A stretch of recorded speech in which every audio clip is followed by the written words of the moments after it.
continue to falter. So my question is to you, as we sit here, what needs to be done? Is it just as simple as missing Drew Holiday? You know? Is it just that simple, or is there something else that you see with this Bucks team that that is disconcerting? Thoughts? 877-867-1670, 877-867-1670. Again, 877-867-1670. Give me a shout. Mike writes, I'm out listening to the game while snow blowing last night, and it seems like it's same old, same old. They just don't play a lot of defense, a lot of open looks. Ted Davis even sounded frustrated last night. I cannot stand watching the Bucks right now. It's a lot of flat-footed standing around, pointing fingers, and looking like Giannis is the only one attempting to do anything.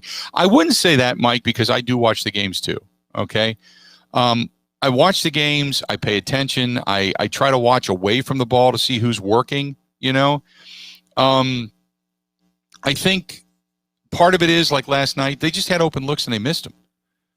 They're not shooting very well. They haven't gotten into a rhythm, which is a little bit disconcerting because they're back at home.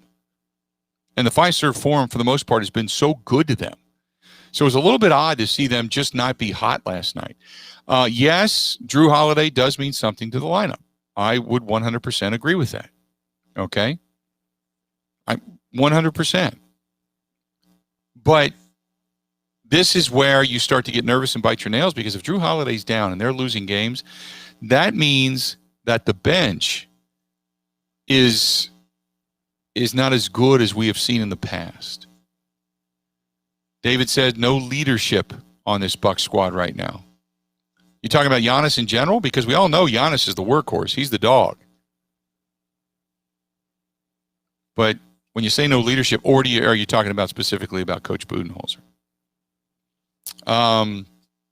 Jeff writes, I think it's Coach Budenholzer's problem right now. He's doing the same thing with the same results and just doesn't get it. There needs to be a change.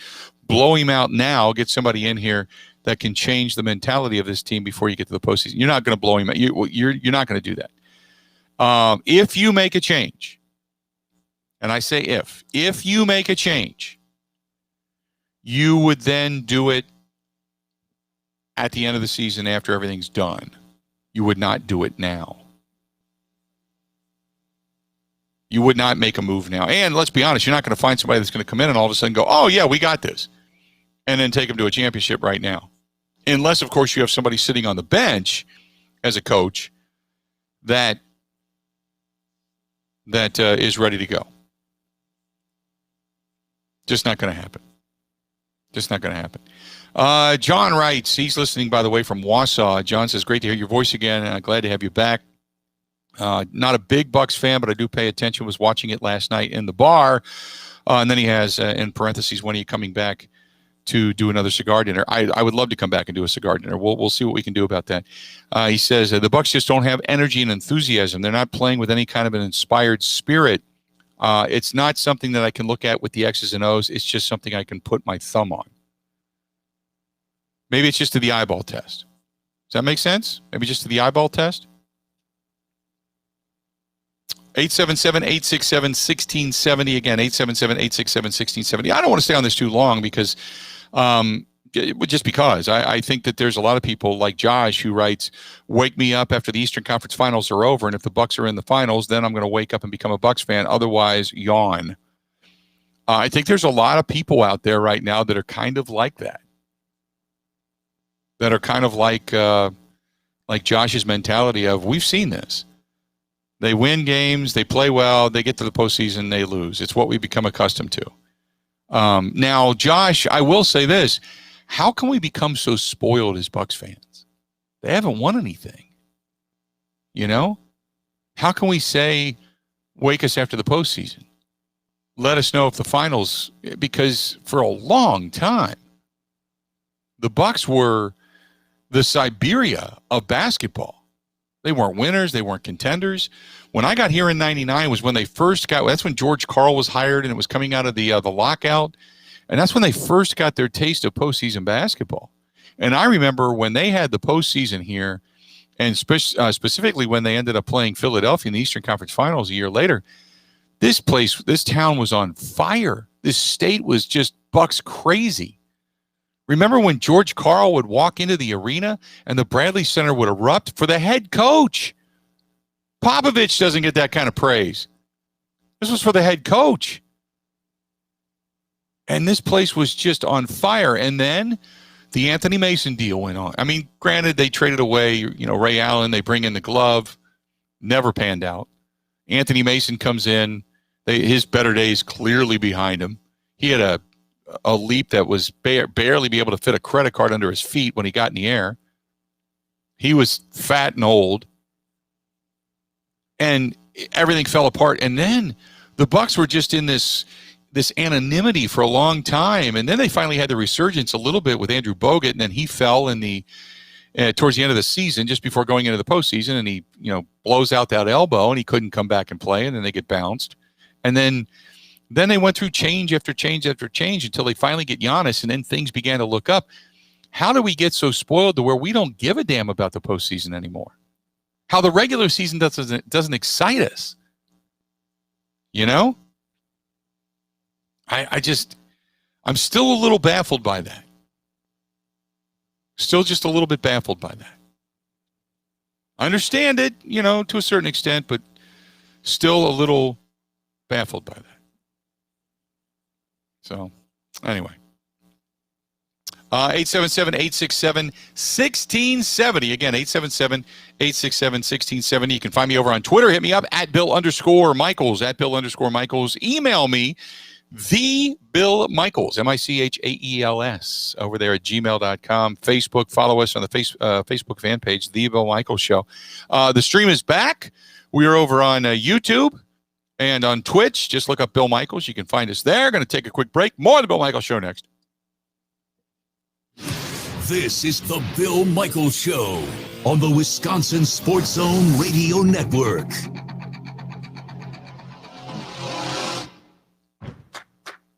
From the kennel to the coop, Fleet Farm has everything you need to keep your animals happy and healthy. Whether you're training your pup to sit, mastering those retrieval skills, flipping your horse for competition, keeping the backyard birds well fed, or loving your pets like family. There's a reason people say, if Fleet Farm doesn't have it, I don't need it, because we have it all. Fleet Farm, proudly serving the Midwest since 1955.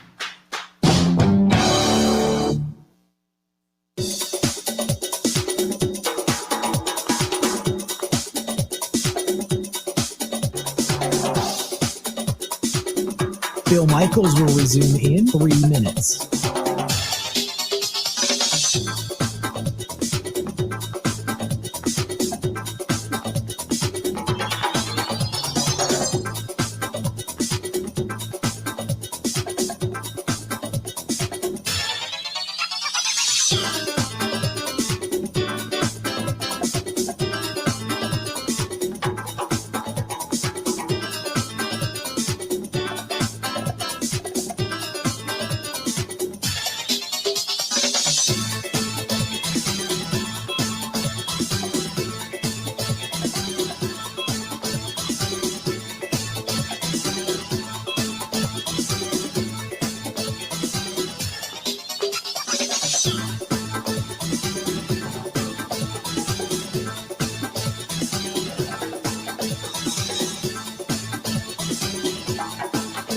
Bill Michaels will resume in 2 minutes.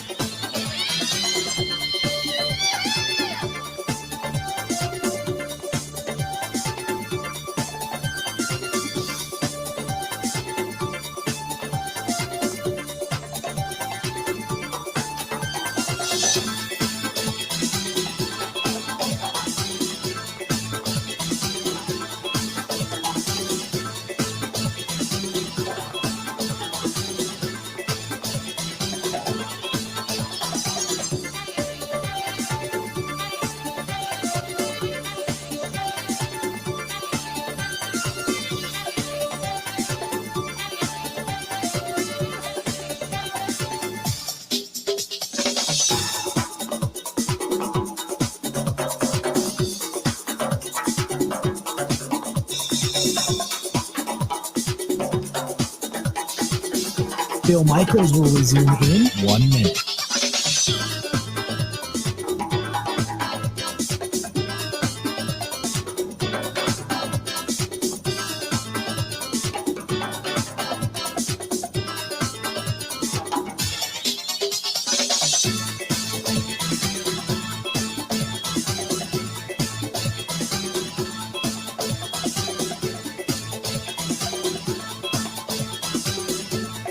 Bill Michaels will resume in 30 seconds.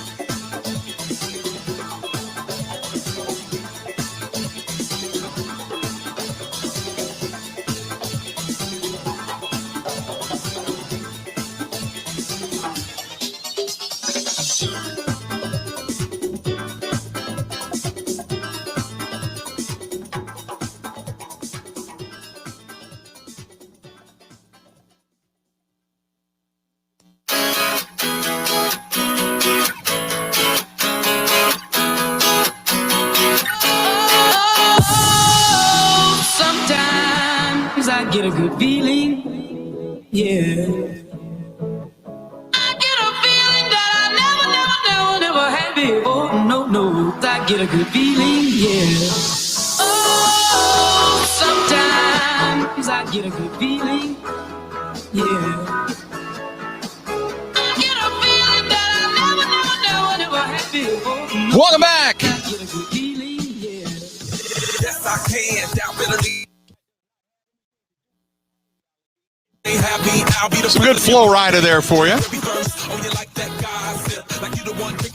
Enjoying the program today. James had called in, didn't want to go on the air, but said, love that I'm back on the air. And he said it's hard to get invested into a team when you can't find a majority of their games on TV with Sinclair Broadcasting and contract disputes with Dish. I didn't even know that was still going on. It's a great point. I didn't even know that was still going on. Do you get the Bucks everywhere? I mean, when I travel the state, I see them, and I make it a point. If I'm staying in a hotel where they don't have like Fox Sports Wisconsin or something to that effect, or I can't see. I mean, sometimes nationally you can see it, but if they don't have it on in the hotel, then I try to find a place that has it. I'll at least go have dinner and catch part of it, at the very least. Same thing with the Brewers. But I did not even realize that they still had a controversy going on right now with Sinclair Broadcasting. Didn't realize that. So interesting. Jesse says, hey, the stream has unlocked. I can finally see constant motion on my computer screen. Good to have you back on Twitch. Thank you very much. Thank you very much. Randy says, are you having fun doing it this way? It's weird. It's weird. I never had to think about what I would wear. I used to now today I'm just in an Under Armour t-shirt. But I will say this, I got to get back to working out. Every now and then I lean forward and you get that man boob that catches your t-shirt. And it looks like you got a fat smiley face where your tummy is. It's the truth, man. You lean forward, you're like, if you got that lunge, that kind of humped shoulder, and I'm sitting at a desk, I'm taller. I'm 6'6", so I'm taller, so I actually need something a little bit higher that keeps me more upright, because otherwise I'm leaning forward. And you look over at yourself, and you're kind of like, oh, that's not an attractive look. There's something that people can make fun of, I get it. Franzi says, where's the cigar? I don't smoke in the office. There's two things you don't do. One, I don't smoke outside of the wagon wheel, which is the cigar bar in my house. And that's because it's heavily, heavily ventilated. And the second thing is, and any engineer will tell you, back in the day when you used to be able to smoke in studios, it was just bad for the equipment in general. So if they thought that I was smoking in the studio here, I'm sure Trevor, our engineer, would drive here personally and hit me with a stick. So the days of smoking in studios are over when you start to find out the damage that it does to the equipment, not to mention just the stink if you don't have it well ventilated, the stink within the home. Every now and then I can say maybe I would have a cigar up here if it's summertime and the windows and the doors are open. But that's a few and far between thing. I got enough going on. I got enough. I don't want to worry about relighting a cigar, having my water and such over here. And usually a cigar is something you sit down with. It's an event. It's a bourbon or a beer. And yeah, right. Evo knows. Evo, you don't smoke in a studio, right? You guys don't fire up cigars in a studio, right? Well, Bill, I live on the edge. If you're not living on the edge, you're taking up too much space. And Okay. I live by the don't ask for permission, ask for forgiveness, Bill. Excuse me. A little cloudy in here. Yeah, there you go. Okay. Yeah, but your clouds are green. Oh, no comment. It's the Cheech and Chong of studios. I drink a lot of tea, Bill. That's the green you see. At least it's not your teeth, right? There you go. But I can see you and Rhodey firing up that double-ended roach, right? Big giant Bob Marley doobie that they had in Caddyshack, that type of thing. Hey, Bill, if you catch me in Colorado or Illinois Right. or Michigan or then maybe Canada, sure, why not? Yeah, somebody actually, I don't know how they saw it, because I'm looking at the stream right now, and they must have taken a freeze frame. In the back of my desk is CBD oil, and it's a hemp CBD oil, and they're like, "Where'd you get that?" It is actually, and I kid you not, it is for my dog. Bill, it is 100% for my dog. CBD, because my knees kind of hurt sometimes. CBD works wonders for Right. joint pain and for animals as well. It's a miracle worker. Yep, this is actually for my dog. I don't take the stuff, but my dog does. Elmo, for those that follow, a while back had a 3.5 pound cancer tumor removed off of his shoulder, and he's 14 and a half years old, and he's had dysplasia in his shoulders and in his joints, and so I give it to him. I put a couple of drops of it in. He every night before he goes to bed, he loves milk. Him and Mickey love milk, and I can yell, time for, and I don't want to say it out loud because I'll go crazy, but time for an MILKY treat. And so I go downstairs and I put a couple of drops in his, and he gets that every night before he goes to bed. And I've noticed a huge difference in his ability to walk and run. I mean, he actually plays again, where before he limps along, but he can actually walk and run and do different things where before he couldn't even do that. He couldn't even trot. So it has been a miracle worker when it comes to Elmo and his ability to just kind of enjoy the remainder of his life. So, but yeah, and Elmo's healthy, by the way. Thank you very much for those that are now tweeting me saying, "Oh my God, is the dog okay?" Yes, he's good. The tumor was, but how do people see that? I'm kind of looking around now, making sure I don't have like my checkbook laying out. People stealing my routing number or something. How do Bill, people I was see trying that? to move you. I was trying to move you out of sight in that picture of your girlfriend there. I was trying to kind of look a little more. If you could just hold it up to the camera. That is, get the yeah, Facebook up. that is here. I'll do this for those that are watching. Kristen World. So there you go. That's actually at the Tiki Bar, buddy. That's where that picture was taken. If we could just airbrush you out of there, Bill, it'd be perfect. I'll throw something up there.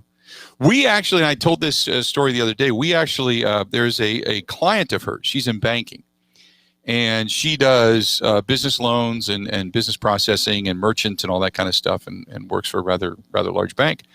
And is really good at it. So she has a lot of clients, and a lot of them are industrial clients, but she does have clients who own bars. So one of the clients is a cigar bar in Milwaukee, and they had a Halloween party. And so she said, we were kind of obligated to go. I'm like, look, I'm up for a good party.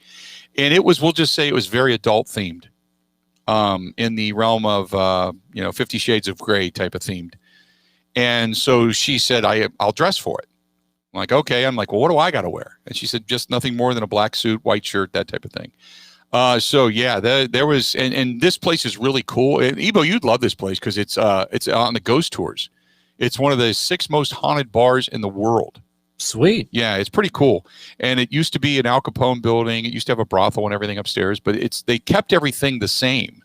So the stairs have writing on them as you would walk up, and being way back in the day, a customer would tell you all the different things that you can get for the price. And they kept all the original graffiti from the building all there. So one of the girls that was there, they were doing photographs for, I think it was one of the Milwaukee magazines, and which we didn't want to be in the magazine, but the girl did like photo shoots of many people and did one of us and a black and white. It's beautiful. It's just it's not appropriate attire, we'll say, but it's a really cool picture. It really is. And so anyway, long story short, I keep the G rated on my desk. We'll leave it at that. Yeah. But, And look, I mean, people are checking out CBD. They can't even see in the back, Bill. Of course, you got to keep it in the back. Yeah, you got to keep logo, it G rated logo. on the pictures. I mean, it's not like it's an R rated picture. It's not that. It's just it's a little more. Well, if you want me to take a look, Bill, just show it really quick. It would not be. For me, it would be one of those moments in which I would go, "Hey, look at me. I look like the northbound end of a southbound jackass. My face does. Okay, great. But look at this, because then I could very proudly say, look what I'm dating. That type of thing. That would be where you'd stick your chest out and you go, yeah, bow chicka bow, yeah, baby. But her being a banker. The swear of please God, don't ever let anybody see that. And I understand it because, it would be a little bit disconcerting if that was my banker, I guess, even though she's great at what she does. But it's great for the business, I guess. It is what it is. I don't know how I got on that story, but just a weird scenario. It started with CBD oil somehow, Bill. Well, everything starts there and pretty much trickles down from there and gets weirder and weirder as it goes along, There you go. What else do we have coming up for you? Hey, after the top of the hour, Adam McCalvey of Brewers.com and MLB.com. He is going to join us. We're going to talk some more Brewers baseball, pitchers and catchers reporting. Did you see what I retweeted from the Milwaukee Brewers, who just moments ago put it out there? It said spring training is here, and then they had a couple of pictures of American Family Fields of Phoenix. And I got to admit, I actually feel a little bit warmer. I just do. Good stuff there. Well, let's do this. When we come back, we'll talk a little Badger basketball. We'll talk some more baseball. We got a lot of stuff coming up, and whatever else tickles the fancy. No, many people are now saying, now we've talked about it. You got to show the picture. I can't because tomorrow's show would be basically my memorial. It would be my wake. I would end up murdered, dead, and she would kill me, and everybody would know who killed me. It would be as simple as that. Got a lot more of the Bill Michaels Show right after this. Covering Wisconsin sports like a blanket. This is the Bill Michaels Show on the Wisconsin Sports Zone Radio Network.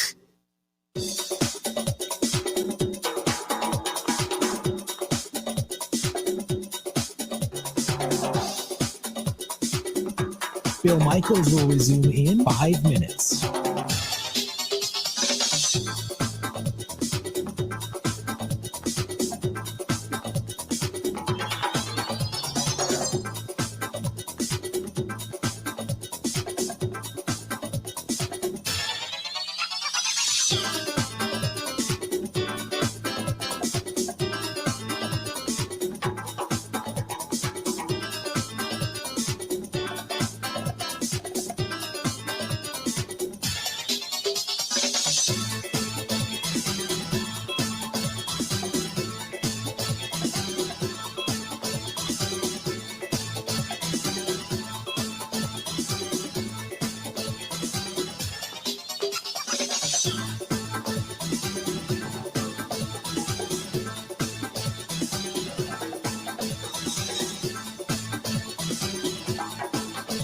Bill Michaels will resume in 4 minutes.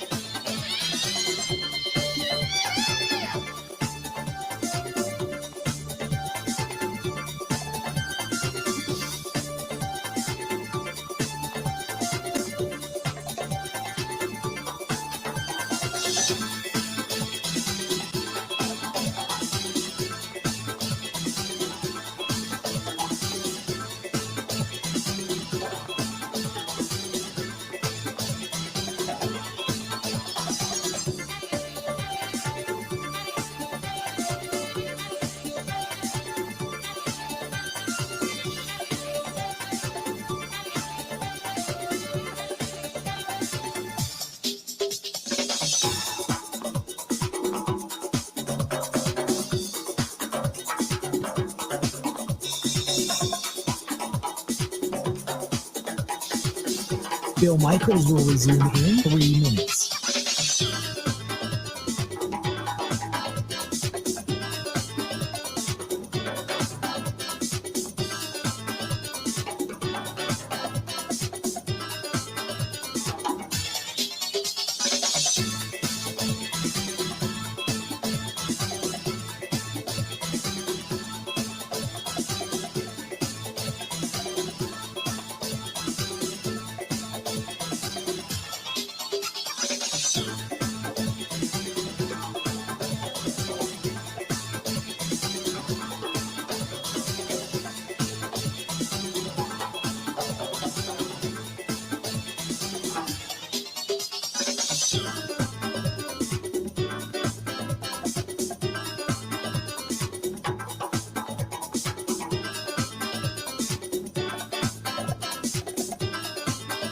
Bill Michaels will resume in 2 minutes.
Welcome back to Bill Michaels Show. We trudge on. Coming up after the top of the hour, Adam McCalvey, Brewers.com and MLB.com, going to be talking some baseball with us. Brewers pitchers and catchers reporting today. Spring training officially open. In the meantime, a lot of talk about the Green Bay Packers and what they're going to do and the projected salary cap space right now. They're $22 million over-ish. The big free agents, obviously, Corey Linsley, Aaron Jones, Kevin King, if you want to call him that, only for the fact that he has been a starter. But many of you are talking about the possibility of letting him go and just find greener pastures. Guys that are most likely on the chopping block. I talked about it. Preston Smith, Dean Lowry, Christian Kirksey. The Packers need in the offseason to address Devontae Adams, his contract, and what they're going to do there. And they can get some cap relief by extending his contract, but he is going to require some big time money. And he's kind of in the top 3 at his position. He's gonna probably demand 16 17 million bucks a year easy. So we'll see what happens there. Now, and this is something we have not really talked about a lot. If you wanted to keep Aaron Jones one more season, wouldn't make him happy. But if you wanted to have one more season at possibly keeping Aaron Jones, yes, you can franchise tag him, which would net you about $8.5 million. Okay? So $8.5 million. You can get another $1 million too. If you decide to let Devin Funchess go. Otherwise, that's what he's owed when he comes back. He'd be $1.2 million, so you would add depth to your wide receiving core, but who knows how he's going to be after opting out this past season.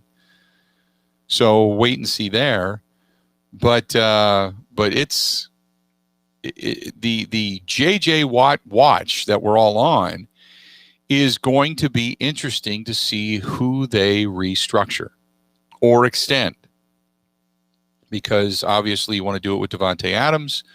Your most likely cuts, like I said, if you cut Preston Smith after June 1st, you save $12 million. Dean Lowry is going to save you $3.3 million. Christian Kirksey saves you $6 million.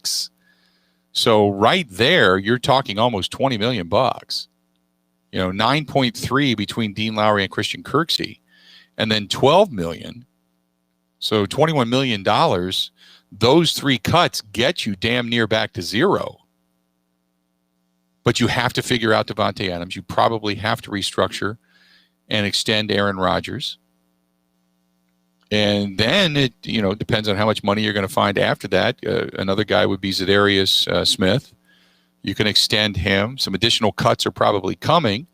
But what do? Tonyan, Mercedes Lewis. If you do have Aaron Jones back, you don't have a need then in the draft to go get yourself another running back. So the Packers do have options. But if you do go in the direction of franchise tagging Aaron Jones, do you still then have enough money left over to bring in a guy like J.J. Watt? Does that become a viable reality?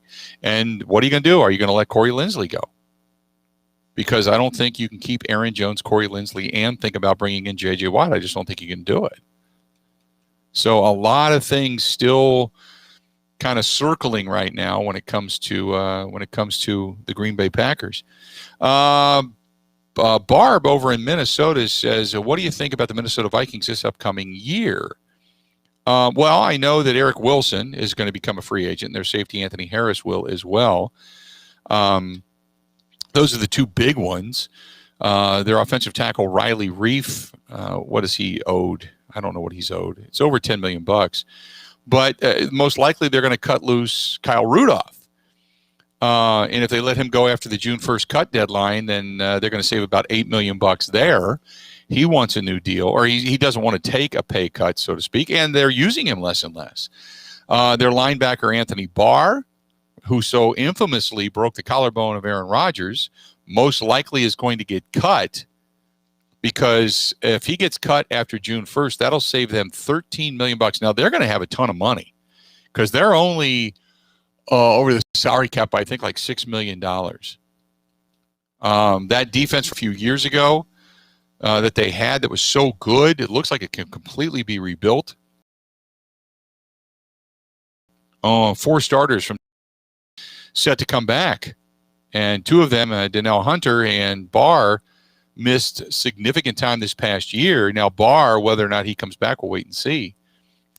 Safety Harrison Smith, a 2022 free agent, which means Minnesota must address an elite but 32-year-old player who's making $9.9 million. So they're going to have to add some young players on the defensive side of the football. And their window, look, they had a window that opened and a window that was right there. It was right for the taking. They made the move. They brought in Kirk Cousins, and then things began to erode.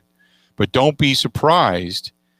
Don't be surprised if the Vikings work on an extension for the offensive tackle Brian O'Neill this summer. So there you go.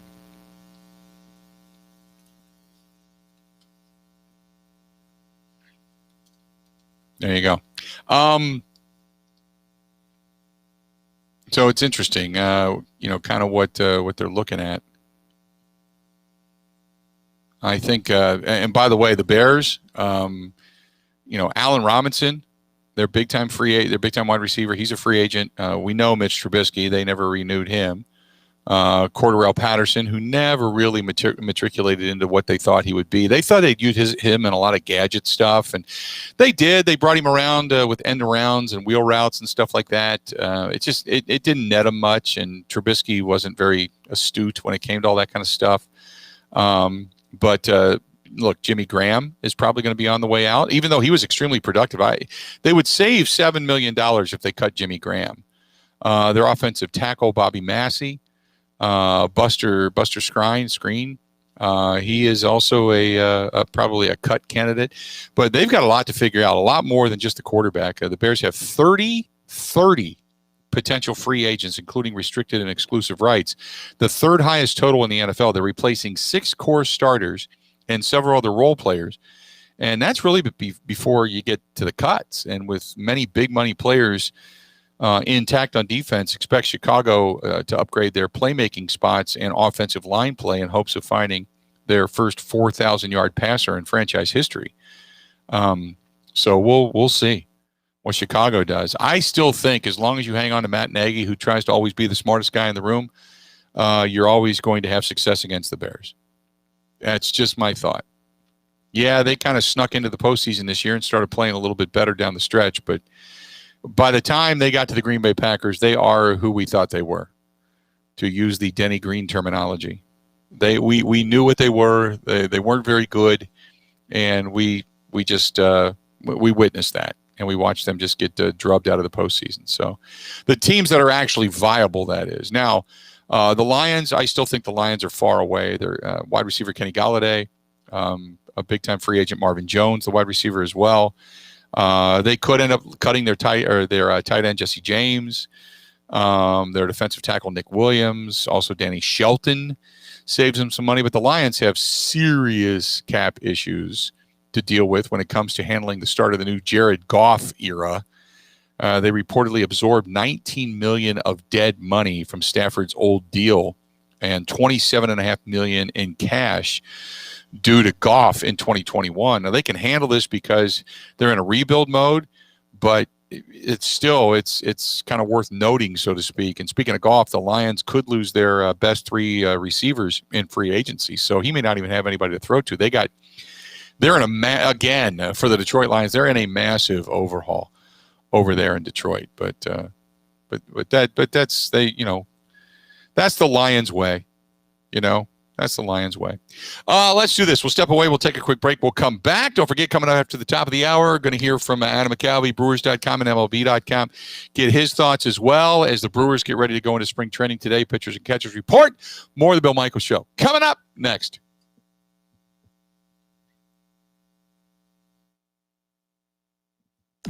Covering Wisconsin sports like a blanket. This is the Bill Michaels Show on the Wisconsin Sports Zone Radio Network.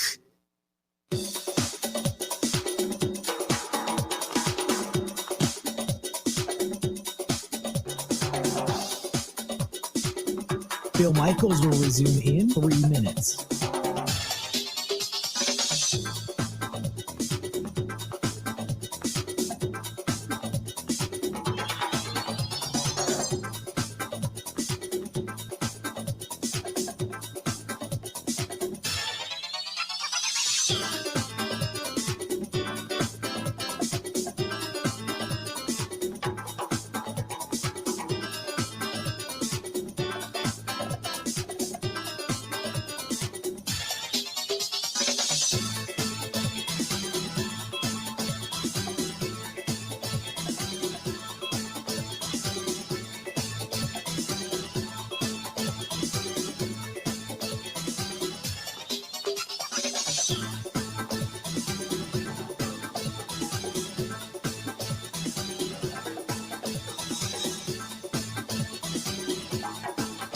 Bill Michaels will resume in 2 minutes.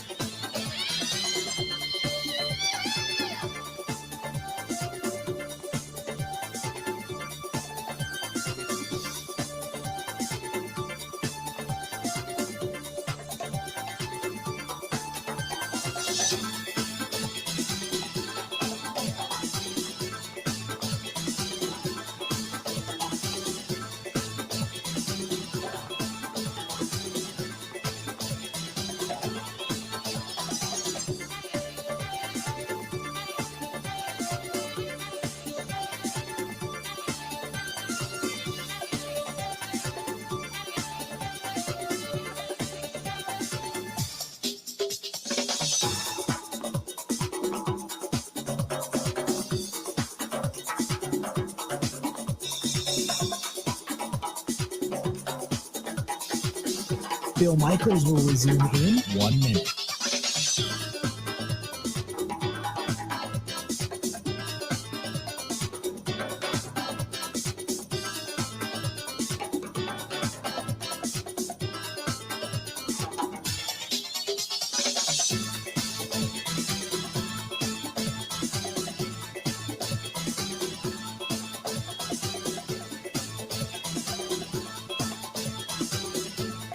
Bill Michaels will resume in 30 seconds.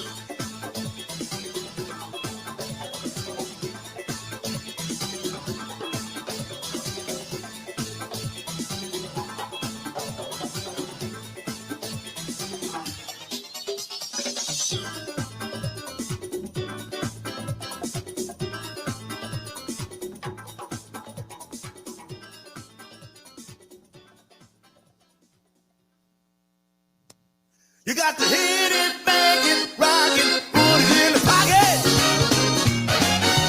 Hit it, bang it, rock it, put it in the pocket. Welcome back. Glad to have you. Put it in the pocket. Hopefully you're doing well. A buddy of mine, Doug Trimpey, says, love the Hudipole cans from the Reds back in the 1970s, 75 and 76, as a matter of fact, that are sitting on the desk watching on the live stream. I went to high school with Doug. So being heard, I don't know where I don't even know if he's back in Cincinnati still. I don't know if he's still there or not. But another one from, this is who is this? J Mac. Who says, please, for the love of God, put that picture you were talking about on your desk. It'll keep me watching even more, even after your show is over. No, I can't. I can't. There would be a dramatic death. Mark says, hey, guys, love the program, but tell me more. I'm from Washington. Do you think the Washington football team, and I'm not going to give them their credit with the old moniker, but he says, what do you think they're going to do? Look, they got a lot of cap space. They've got over $40 million. They can do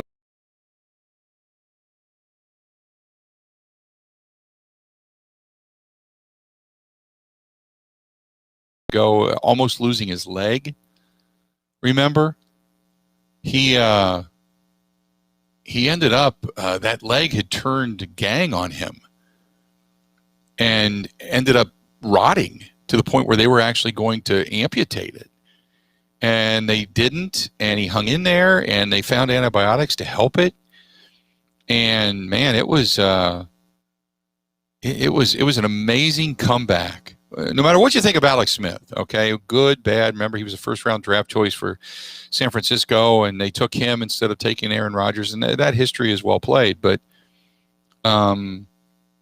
it was a really triumphant story for him to be able to come back and be a part of that this year for Washington, especially when their head coach, Ron Rivera, battling cancer, and their, Ron Strong and all that, that was going on there. It was just a really neat kind of turnaround. So, but they're going to be scouring for quarterback and playmakers, whether it's trades or free agency. Smith, if he's interested in continuing his playing career, he helped Washington to a 5-2 record down the stretch last year. But the team needs a long-term solution at that position. So we'll see what happens. Maybe they stick with him for another year. I don't know. We'll see. But I don't know what they're going to do there. Philadelphia is a mess. We know that. Just because of their quarterback position, what they're going to end up doing. So we'll wait and see what happens there. But Philly, for Jacob, who's listening to us and is a Philadelphia Eagles fan, we'll wait and see. So anyway, but yeah, I can go through all the teams, but it just, I'm more concerned with the Green Bay Packers and what the Packers are going to end up doing before it's all said and done, and how many contracts they're going to have to restructure and who they're going to fit in, and is Aaron Jones going to be a franchise tag? Are they going to let him walk? There's just so much to it. There's so much intrigue. And I say this every year. We talk about it. But is this year, this is a very key year, because this is going, and we talked about this at the beginning of the show, this is going to determine whether or not they are on the Jordan Love bandwagon or the Aaron Rodgers, we're going to get this done this year bandwagon. Because if Aaron Rodgers is extended, that almost for certain means that unless they absolutely positively love Jordan Love, he becomes trade bait. Maybe somebody down the road would take a flyer on Jordan Love, because you're not going to have Jordan Love sit through the remainder of his contract the next 3 years behind Aaron Rodgers, who you're going to extend and most likely play for the next 5 or 6. And I can't see them grooming Jordan Love for 4 years and then saying, oh, by the way, wait another year or two before you actually get an opportunity. So I don't see them doing that. So we'll wait and see. But that's why this offseason is so big. This offseason is so big for the Green Bay Packers. What else do we have here? This is from Bill. Bill says, do you really think that Brian Gutekunst would cut Aaron Rodgers loose after next season? If they go into next season leaving Aaron Rodgers' contract the way it is, can't he just be happy with it and stay? No, because here's the thing, that if you don't extend him to give yourself cap relief now, okay? If you don't extend him to give yourself cap relief now, then when you would want to cut him loose most likely would be after next season. Okay? Most likely be after next season. So Aaron Rodgers, when you look at his contract status, you're not going to cut him loose this year because you would owe him like $31.5 million. You could, after this year, if you decide to buy him out, you would have to, you would end up with $17.5 million worth of dead cap money. You could have him play through 2022 and then cut him before the beginning of the 2023 season. That is a legitimate possibility because then it would only be a dead cap hit of $2.85 million. But if you want space this year, with the cap hit, his cap hit this year is $37.5 million, which is a $16 million leap up from last year when his cap hit last year was $21.6 million. So what jumps so much? His base salary, because his base salary last year was $1.5 million. Then his signing bonus was $11.5. His roster bonus was $5. And then he got $2 million in a restructure. So for the restructuring deal, so last year the total cap hit was 21.6. This year his cap hit will be $37.5 million. He's restructured his contract before during the signing. So, but for his total amount of money, his base salary, he's woefully underpaid. Compared to others that are being paid more than him, he's woefully underpaid. But then you have to ask yourself, what will Aaron Rodgers be willing to take? And how far do you extend that out? Do you extend it out past 2024, 2025? What do you do? Because that's the question. But if you do not restructure his deal, then you would probably think that, it's going to be his last year. Then they're going to move on because the cap hit, the dead cap money would go up next year, not down, most likely. That's why we're just waiting to see. You look for the white papal smoke to come out of Lambeau Field.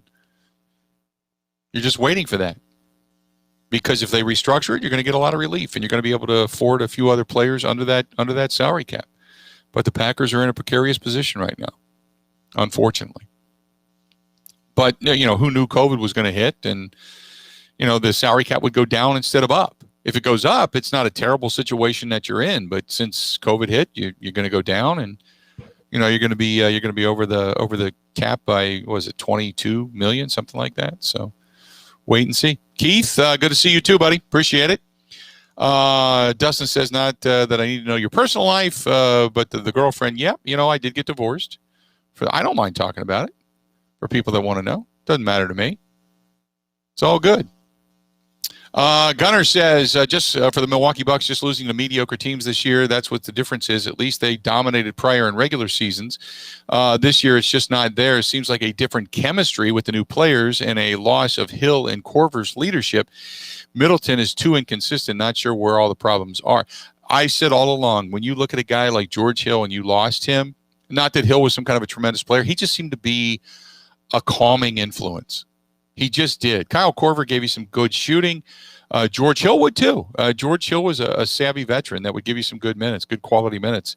But I agree with you. It seems like this year the chemistry is different. Sometimes it's not necessarily about the quality of players. It's more so about the chemistry the players have together. And that's what matters most. So now we'll see. Same thing with the Brewers. I mean, the Brewers, one of the, over the last few years, one of the clubhouse leaders, the guy that emerged as the clubhouse leader was Ryan Braun. It's going to be interesting to see how the clubhouse is now without him. Because now you're looking to a guy that's relatively quiet in Christian Yelich becoming your leader. Who then takes over that role, that leadership role in that clubhouse? It's that's going to be interesting when it comes to chemistry in the Milwaukee Brewers as well. Another hour yet to go. We'll talk about that when we come back. Who is going to be that clubhouse chemistry leader now that Ryan Braun is gone? And it's been such a good clubhouse over the last couple of years. We'll talk with that. Adam McCalvy, Brewers.com and MLB.com. He is next on the Bill Michaels Show.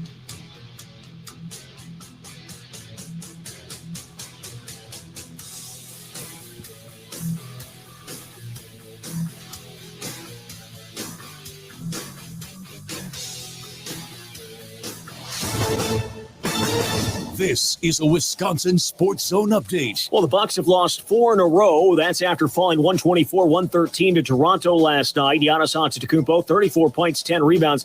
Losing streak has come after a 5-game winning streak, and it's also come without Drew Holiday in the lineup. He continues to miss time due to the NBA's COVID-19 safety protocols. Giannis not freaking out over the current slump. We lost 4 in a row. We're not going home. No, we're still here. It's not the playoffs. It's frustrating. You want to win, especially a game like this, big game.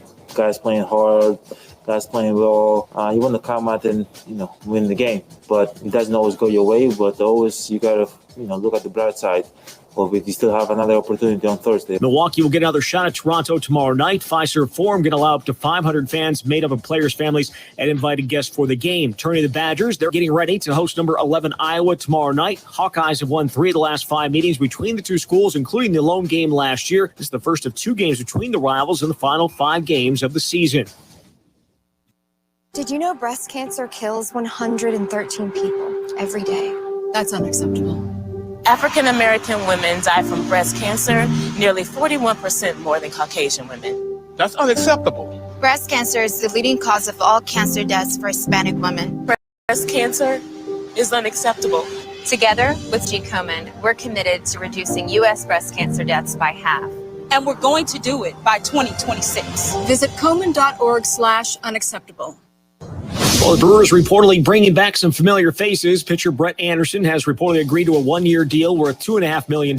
Started 10 games last year for the Crew, going 4-4 with a 4.21 ERA. Also coming back, third baseman Travis Shaw. He's signing a minor league deal. And the chase for former Wisconsin star J.J. Watt continues. He's a free agent for the first time in his career. Tweeted this morning, free agency is crazy. With this Wisconsin Sports Zone Network update, I'm Zach Heil, Print.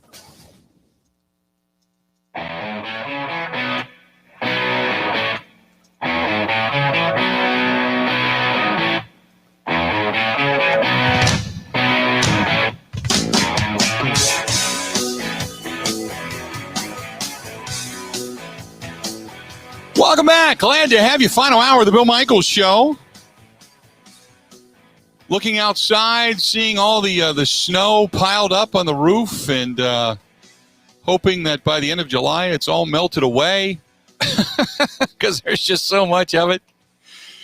So now we wait and see. But the warmer days are ahead because pitchers and catchers reported today, and that's great news. Talking a little bit more baseball. Joining us now, Brewers.com and MLB.com, longtime friend Adam McCalvy is here. Adam, how you doing, pal? I'm good, Bill. I was thinking about it. I've chased you all over the virtual radio dial over the years, and I'm happy to hear your voice here. Yeah, I'm back, and things are good, and the company is good. So I'm excited about this new venture, and I'm excited this season for Brewers baseball. I think that the Brewers are being a little bit undersold nationally, but locally, I think for what they've done and the pitching staff they have, I think they could very quietly be a nice surprise for many people. Give me your thoughts as to how the roster stands right now and the thoughts about the Brewers moving forward. Well, they're in the right division, Bill. I mean, I don't think anybody would rank the National League Central as the toughest division of baseball anymore, which there was some talk about that. And I don't know, toughest in baseball, but just as a real competitive division the last couple of years, it was a quiet winner all around the game for a lot of teams, but particularly for these 5 teams. And it's picked up a little bit recently, and I think that's understandable because, these free agents were going to play somewhere, and it's all kind of coming together here at the last minute. Look, the Brewers look like a pitching and defense team, and there's not been many years where that's been what we say going into the first day of spring training, but right now that's what they look like. They think they're, if you're talking about them being better than maybe expectations, I think that's on the pitching side especially. They really like their pitching, and it starts with Woodruff and Burns, and then a bunch of pieces that they move around. And it's going to be these short outings, lots of bullpen, lots up and down from the minors to the majors. And they're going to just try to push those right buttons again. And they think that's going to be the thing that leads their team. And then you talk about the defense. Their big acquisition this winter has been Colton Wong. That's as much about the defense as anything. And it solidifies up the middle. You get Lorenzo Cain back in center field. See what Keston Hiura can do as a first baseman. But, up the middle now defensively, they really like what they've got. So pitching and defense, you think back to the Prince Fielder Ryan Braun days, you wouldn't have said that about the Brewers every year, but that's kind of what they look like to me now. I look at the pitching and I think it's solid. I like Brett Anderson returning. They got a lefty at the back end of that rotation, and obviously Josh Hader and Devin Williams. So I guess my next question is, what do you think the likelihood that Hader is here? If this team is in contention, what is the likelihood that Hader is here through the entire season? I still think it's strong because there's a couple of years left in arbitration for Josh Hader. They're still in that area where I think, I've said this a number of times, I think David Stearns loves that Josh Hader's name comes up all the time in trade rumors. I'm not sure that Josh Hader loves it, right. And I'm not sure that Stearns loves the idea of that kind of being in Hader's mind, but from the GM's perspective, you want your guy to be highly valued, and I would say Josh Hader certainly falls into that category, and it would take some kind of mega offer for them to make a move with him. And I don't know. I could be wrong, but I don't see that yet this season, if they're any good. And because I don't see any team running away with this division, I could totally see the Brewers again, like last year, even as they hover around or even under 500, and they're in it. Even without the expanded playoffs this year, because I don't see even the Cardinals or certainly the Cubs running away. I think the Brewers have a really good shot to be competitive in September, and I think Josh Hader will be a big part of that. What do you think about this first base move with Keston Hiura? I said all along that all he has to do is catch and scoop. He doesn't have to worry about throwing anymore, concentrate on hitting, maybe get his power numbers back. It could be a really, really good thing and a resurgence for him. Well, yeah, it's good. I'm mixed on it because if he could have become an average second baseman, he could have been a really, really top second baseman in the league because the bat is there. The strikeout numbers last year were alarming, but look, what do you make of that? 60 games, I don't know. Javi Baez and Christian Yelich and all these guys who put up these numbers that don't make any sense. I have a hard time figuring out what to make of anybody's numbers over 60 games last season. So I have very few worries about Keston Hiura as a hitter. And I think he'll hit fine to be at first base. But is that bat more valuable if he can be a capable second baseman or a capable first baseman? I would say he has much more value at second because your options to get a good bat at first are theoretically more plentiful. But look, they say they are under payroll constraints. They were not going to, be able to fill the various holes. They had a couple of big holes on the infield at first and third. They were going to have to be smart about the way they spent their dollars, according to what David Stearns says. And Colton Wong became kind of a value play, and he helps you defensively. As a left-handed bat, he has the potential to put up some power numbers, maybe more than he did in St. Louis, a little bit more at least. And it's just a move that they thought made sense, and that means moving Keston Hiura to first. I don't think this is necessarily permanent, Bill. Keston Hiura will sound, when we talk to him, like he's got his eye on second base. He's going to pick up whatever he can from Colton Wong. He could still see some games there from time to time. So I don't think they're totally closing the door on that. So I that's a long way of saying I'm like a little bit mixed on it because I thought he had a chance to be an all-star caliber second baseman. At first base, you're talking about Freddie Freeman, Paul Goldschmidt, guys like that. it's just a little bit of a different animal. But this is the move they decided to make right now. Talking with Adam McCalvy of Brewers.com and MLB.com. You bring in Kolten Wong. Talk about him because it's not like you're bringing in some big-time bat. He's a 265, 275, somewhere in there type of hitter. He's going to give you a little pop, but he really does. With the return of Lorenzo Cain, still having Orlando Arcia, who even though he had a down defensive year last year, is still a very solid defender. You're really strong up the middle defensively. Yeah, look, I mean, Kolten Wong said his first call was to Orlando Arcia, and talking about, look, I want to do whatever I can to help you win a Gold Glove, because that's after watching him across the field for the last bunch of years. That's what he thinks Orlando Arcia's defensive ceiling is. So that was kind of interesting. That's where Kolten Wong's mind went. He's known as a really good teammate. I'll tell you, Bill, my personal memory of Kolten Wong is the 2013 World Series and helping out on our Cardinals coverage. And he's a rookie, pinch runner, I forget which game, in Boston, and he gets picked off to end one of the games as the tying run. A devastating moment for a rookie player. I mean, you feel like you just lost your team a World Series game. And he took it really, really hard. And everything I've heard about him since then is what a great teammate he is, how he thinks about others before himself. Even when he signed, he talked about some of the Hawaiian Brewers, including Quentin Torres-Casa, a left-handed pitcher, who Kolten Wong goes way back to, and he's done a lot for the guys in Hawaii who are baseball prospects. And I wonder how much of that came from that first really tough moment in his career where his teammates kind of enveloped him with support. It sounds like he's done that in return for the rest of his career. So that's the kind of guy you're getting. You know what you're getting defensively. The question is, what kind of boost does he give you offensively? And look, I think they think there will be a little bit of a boost.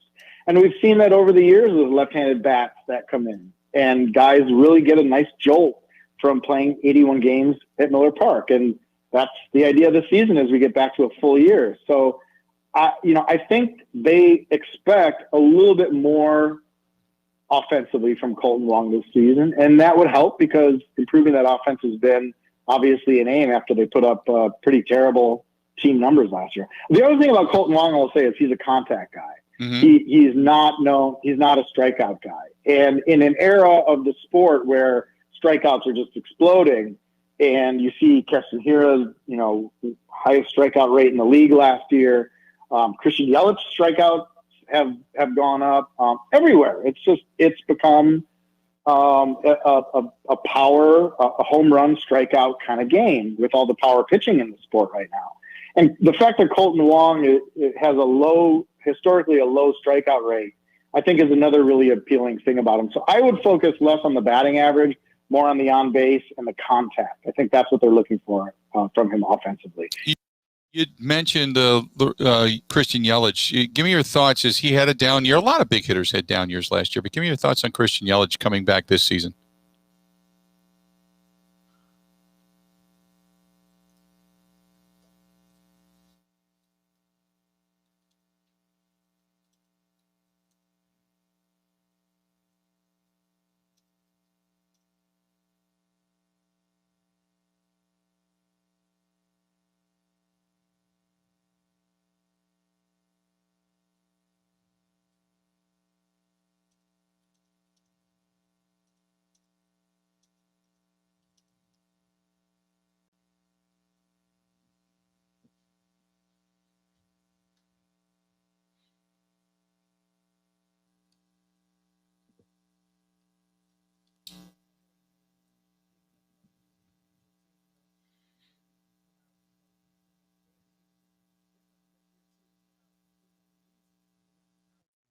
So, look, this to me looks like a totally no-risk acquisition of a player not far removed from being a pretty potent offensive force and a solid defender for you at third base.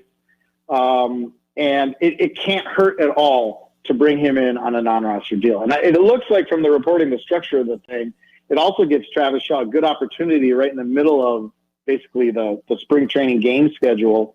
If there is some opportunity elsewhere in the sport, he's gotten out that he can go chase that opportunity if he doesn't like what he's hearing and seeing from the Brewers. So it just looks like one of those deals that makes sense for all sides. And, he certainly plays a position that's wide open for the Brewers. I guess David Stern says, and I think any general manager would say this, that they are comfortable with their internal options if that's what it comes to. But those options are Luis Urias, who they are still high on as a player. I don't think it's worth giving up on this kid after one really weird year where he misses spring training with a broken hand and then misses the whole summer camp because of COVID. I think it would be very foolish to give up on him as a player. But is he an everyday third baseman in the big leagues? I'm not sure. I think they really like him more as a shortstop. So Urias, and then Daniel Robertson is a guy who they signed, probably not a name anybody here in Wisconsin knows unless you follow the prospect list. And he's not far removed from being a really top prospect in the sport.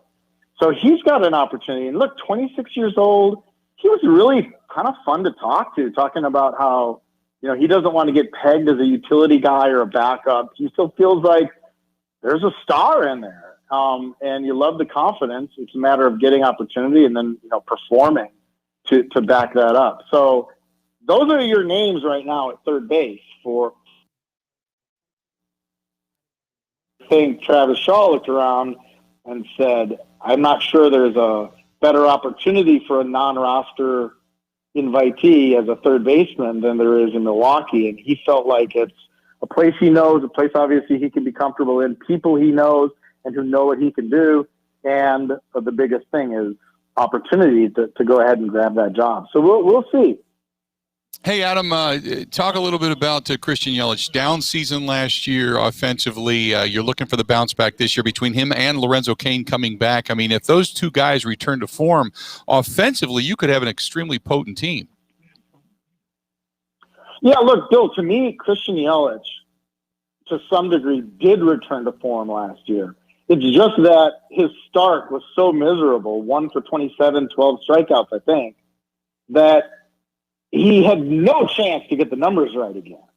And there was a lot of, he's very good at self-criticism. And he was very open with his self-criticism last year. There were times where he felt lost at the plate. That game where he went up to the plate at Wrigley Field with no clue, he was chomping on gum and decided he was just going to swing at the first thing he saw.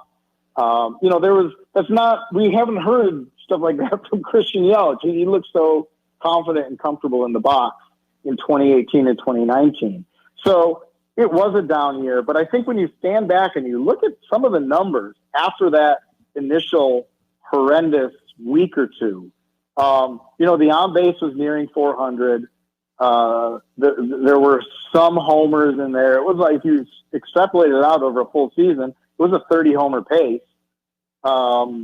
So I think some of it got a little bit magnified by the fact it was so un-Christian Yelich-like early that he just had a hard time digging out. And a couple of things stand out. And, you can sort of go nuts looking at StatCast. And I know a lot of people view the advanced stats differently. Some love, some hate.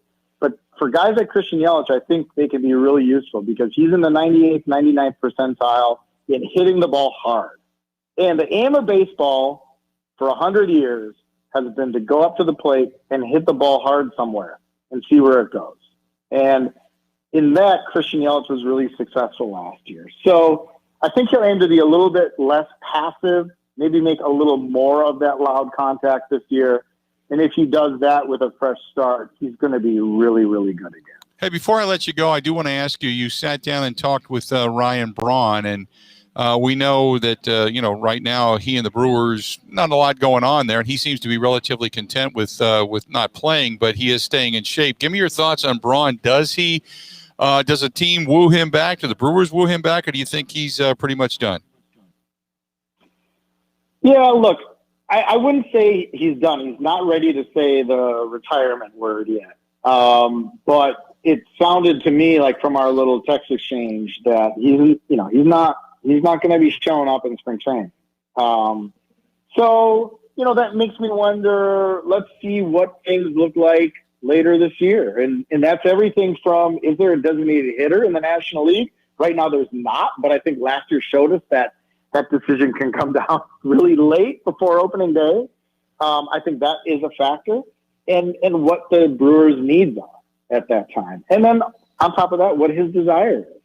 If he gets the itch once the games start and he's away from it for the first time ever, really, if you think about it, he's been playing baseball every summer his entire life. Maybe his mind will be in a different place once he turns on his television and there's a Major League Baseball game on. So I think all those factors are still up in the air. But to me, it would be later on and not necessarily imminently. He sounds really happy right now being a dad. Him and Larissa, their third kid, remember last May during the shutdown. So he's a father to 3 and seems to be enjoying that right now. And the itch to play baseball isn't there. We'll see if that changes. Always great to talk to you, my friend. Thanks for joining me on the program. And then as the season goes on, we'll talk some more, okay? Sounds good, Bill. Congratulations on the new venture. It's great to hear your voice. Thanks so much, pal. We'll talk to you soon. There you go. Adam McCalvy, Brewers.com, MLB.com, joining us for a couple of minutes. And really more than that, a good time, about 18 minutes, as a matter of fact, on the program, just to kind of break down the Milwaukee Brewers and give you a sense and a thought as to what it is the Brewers have going on. We can kind of take that a little bit further when we come back. A lot of other things I want to get to as well in a short period of time. Hang in there. More of the Bill Michaels Show is next. Ready? This is the Bill Michaels Show on the Wisconsin Sports Zone Radio Network.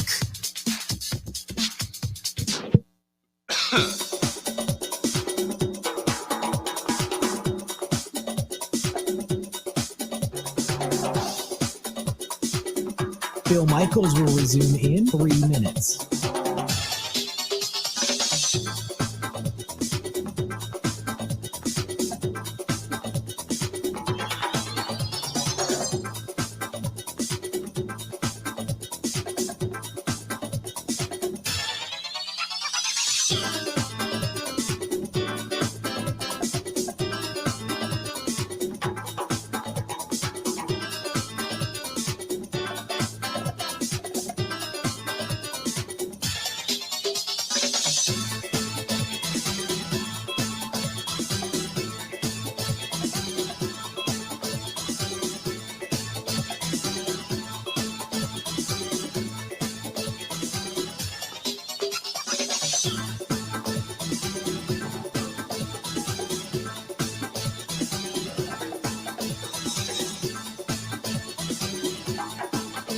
Bill Michaels will resume in 2 minutes.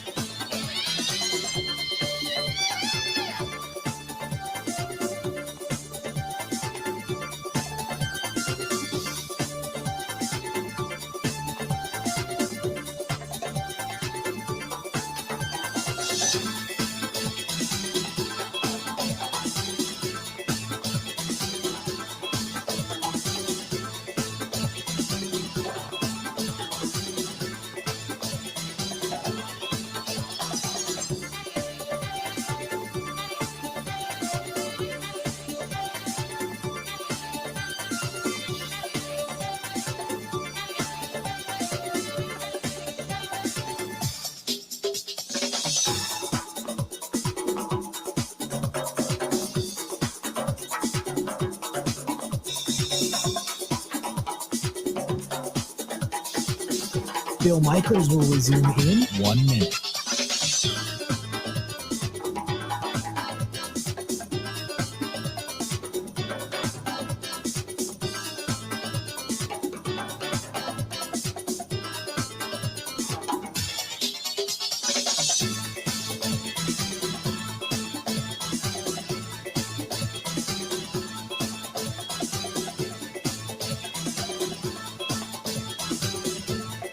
Bill Michaels will resume in 30 seconds.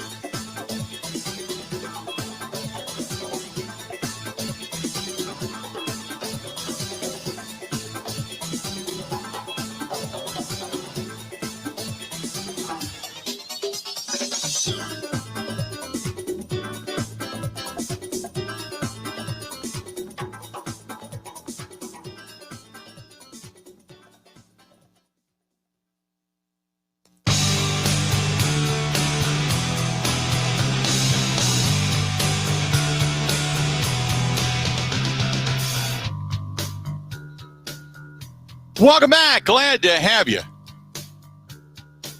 Glad you're here. Thanks so much. Good to hear from Adam McCalvey, Kevin Holden from CBS 58. Talking some Brewers as well. Good to talk to our buddy Mo Egger. The new mock drafts are continuing to come out, and I know it's something that's far down the road. Eventually, we'll get Dan Shanka from Our Lads on, and we'll talk with him a little bit about it, what his thoughts are. But what the Green Bay Packers may need or what they're looking at, it seems like they continue, both Mel Kiper and Todd McShay talking about the cornerback position. Do you watch the Packers secondary? You watched them get torched by the Bucs in the first half of that NFC Championship game. The 2017 second-round pick Kevin King, who is now a free agent, picked by Tom Brady. And the biggest problem for Kevin King was he gets caught looking into the backfield. He's got to find a consistent starter over there, the Packers do, opposite Jair Alexander.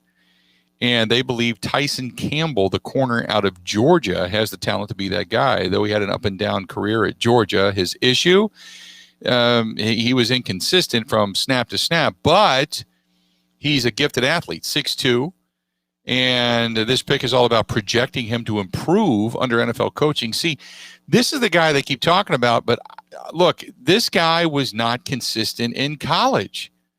What makes you think that he's all of a sudden going to go, okay, well, I get the complexity of an NFL offense. I don't like that at all. I know, because I had a couple people that just emailed me about it. Say, hey, did you see what Mel Kiper put out? I don't like it. I'm not a fan. So look, based on his talent, his analytics, so to speak, 6'2", good speed, big hands, long arms. Okay, yeah, he could be a top 15 pick, but I see him as a guy that you could pick up in the second round. You know, I just do. I see them going after a guy like, say, Terrence Marshall, the wide receiver, the kid out of LSU.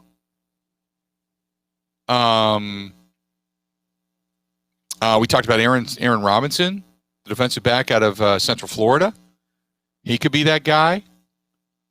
I would love to see Christian Barmore, the defensive tackle from Alabama. I'd love to see him come into this situation. He'd be huge. But I'd love to see him come in, because again, you're adding in the trenches. Now, if you can move up and get the corner, there's a cornerback, J.C. Horn, the kid out of South Carolina. I like him. Horn's a good fit. Had a couple of picks in the win over Auburn in 7 games last season before he opted out. Remember, he opted out. He had great instincts in coverage. Should have ended up picking up more passes and being more of a ball hawk. He could even kind of produce that in the NFL.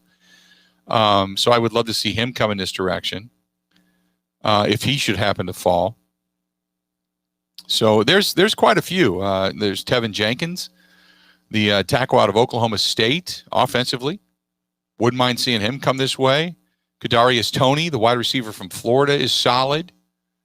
So there's quite a few players from about 15 on down. Caleb Farley, and thank you, Kristen. Caleb Farley, the kid out of Virginia Tech, I would love to see him come here, but I don't think he's going to last. He's a good cornerback. 6'2", he is a star. He's only played defensive back since 2018, though. He's still learning, but he might get picked on early on in his career, but he's a lot like, to me, like a Jair Alexander. Long, lean, good speed, a lot of he can run with wide receivers. He can run with wide receivers. So I'd love to see him come into this deal. If there's any questions with anybody else, let me know. I know that Justin asked about Kyle Pitts, the tight end out of Florida. I think he goes right near the top 10. He's that good. So I could see him still probably being near the. I don't think he would fall to the Green Bay. If he does and he's there, you take him. But I think there's going to be a lot of quarterbacks early on. It's interesting because they have the Lions who are picking 7th. You just traded for Goff, and many of the draft mock drafts have them taking a quarterback like Justin Fields. First of all, if the Detroit Lions take Justin Fields, then the Detroit Lions deserve to be the Detroit Lions, because I don't think Justin Fields is that good. I just don't. But if you could get a guy like, say, Jalen Waddle, the wide receiver out of Alabama, for Goff over there in Detroit, I'd go in that direction. Bolster your offensive line, bolster your defensive front, get a wideout, get a specialty player. Jamar Chase, the wide receiver out of LSU, see if you can get him. That'd be a way to go. I don't think you're going to get. I don't think Devonta Smith, the kid out of Alabama, is going to fall. I mean, he's so quality, and I think Trevor Lawrence goes number 1 to from Clemson to Jacksonville. I think he goes to Urban Meyer for what Urban Meyer wants to do. But yeah, I just if you're Detroit, man, you got to start getting some weapons, because you're losing probably 2 or at least 3, at least 2, probably more of your wide receivers. Andrew said wide receiver really help in season 1. Usually takes time. Yes, they can. They're not going to become a star, but they need to become an outlet. The difference. They become, just let them progress. It's low, it's steady, it's sure, but they become, especially a wide receiver that has big time talent and measurables, 6 foot, 6'2", speed, hands, arms, that kind of thing. Yeah. If you got a wide receiver running a 4.3 or a 4.4 that's tall, gets on the field, has good leaping ability, can go up at the apex, they become, what they do is hit them a couple of times. And suddenly defenses have to pay attention to them. So to answer your question, yes, they can. They can. Who else? Najee Harris was another one, a running back, the running back out of Alabama. I don't know if I want another Alabama running back. Just not overly thrilled. Ojulari is another one, the outside linebacker for Georgia. Peter writes, would you pick him up? He's a solid performer. I watched him play. He's a beast. He's a better fit for a 3-4 defense, and that's what the Packers run now. Correct me if I'm wrong. You are correct. That's what under Barry they should be running anyway. And they've got the personnel for that, so you're not going to look for a coach who's going to come in and completely go with an overhaul of a 4-3. So Ojulari would be a guy that could fill the bill there. 6'3", 240 pounds, more of a fit for a 3-4 than a 4-3. So if he's there, which many project he could probably be an early second round draft choice, and he should be, he may not be a bad pick. May not be a bad pick. He had 8.5 sacks last season. He forced 4 fumbles, by the way, last year as well. But he would be a guy that in this defense, I wouldn't mind seeing him come in. Brett says you talked a lot about defense or tight ends yesterday and today. If the price is right, what do you think of bringing in Hunter Henry? If the price is right, I would assume Henry I would take. Kyle Rudolph is going to be another one that's going to be probably on the open market. Zach Ertz could possibly be there as well. So there's a couple of different tight ends that are out there that you may be able to get. Now, if one falls to you in the draft, then, maybe you go in that direction because, it depends on what your belief is in Jay Sternberger, I mean, that's really what it comes down to. If Sternberger has the ability to, and he's going to progress, then by all means you go and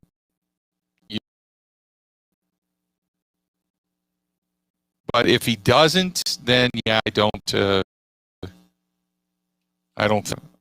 think I'm taking a tight end. I think I'm going to pay a little bit extra money to try to get one into the system. We can talk a little bit more about that. There's a lot of questions coming in regarding the NFL draft. So let's do this. We'll step away. We'll take a quick break. We'll come back. More of the Bill Michaels Show is next.